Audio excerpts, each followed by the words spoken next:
शाहनवाज हुसैन साहब, हमने देखा है कि हाल ही में जम्मू कश्मीर में जो दहशतगर्द हैं वो बहुत ज़्यादा इस वक्त उनकी एक्टिविटीज़ बढ़ी हैं, बहुत ज़्यादा सरगर्म दिखाई दे रहे हैं। इसको लेकर आप क्या कहेंगे? हमारे 5 जवान भी शहीद कर दिए और बेगुनाहों को भी मारा जा रहा है।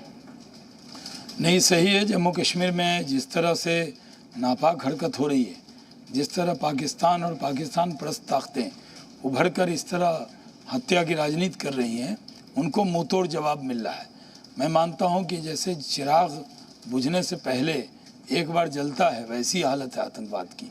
आतंकवाद ख़त्म हो गया पूरी तरह, लेकिन पाकिस्तान के ज़रिए ये प्रायोजित किया जा रहा है।